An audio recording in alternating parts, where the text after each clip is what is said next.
Asian markets declined Thursday following a Spanish debt downgrade and growing pessimism over U.S. earnings.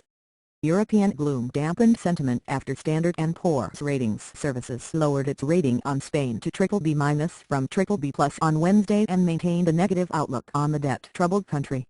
The ratings agency said that Spain's creditworthiness might be affected by its wide budget gap, as well as its hesitance to apply to the European Union for a bailout. The euro dropped Thursday to 1.28 for $4 compared to $1.2876 late Wednesday in New York. There was also "Thank you for trying verbose. This recording will go away once the product has been purchased." Some downward pressure from the U.S., where the Dow Jones Industrial Average fell by 1.0% Wednesday overnight, its largest single-day drop in 3 months. The mood was sour as major U.S. companies such as Chevron and Cummins released poor earnings outlooks. The U.S. dollar weakened against the yen for the fourth straight session. The greenback was at Y78.06 compared to Y78.19 late Wednesday. "We are seeing a slight pullback in shares due to a lack of positive news and nervousness about the U.S. election," said Angus Glusky, managing director of Wyatt Funds Management. "Thank you for trying verbose. This recording will go away once the product has been purchased." In Australia.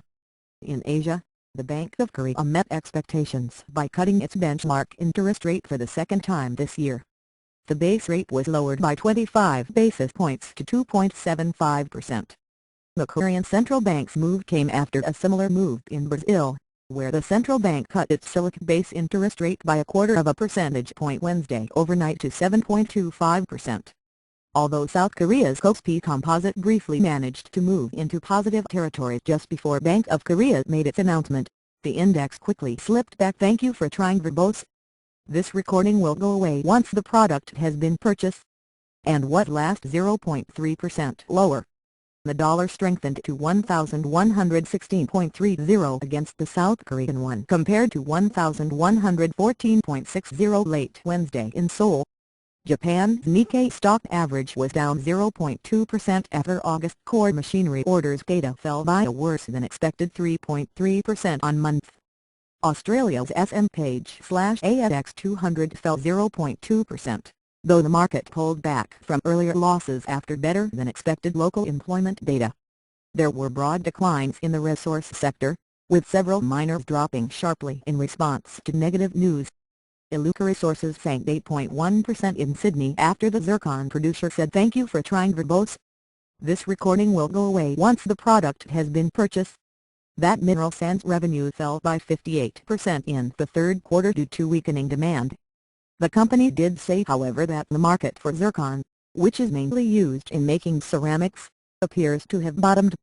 Also in Australia, rare earths miner Lynas Corporation plunged 15% as concerns about the company's cash flow rose after Malaysian court delayed the company's plan to start its refinery in the eastern state of Pahang.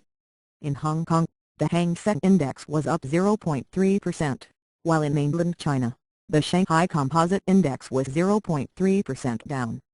Thank you for trying verbose. This recording will go away once the product has been purchased.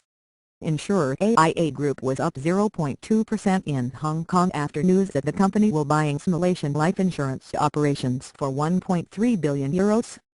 Property developer Henderson Land fell 0.6%, shrugging off news that Chairman Lee Shao-kee added to his stake in the company earlier in the month. Lenovo Group climbed 1.5% after Gartner data showed that the company had become the world's largest PC maker.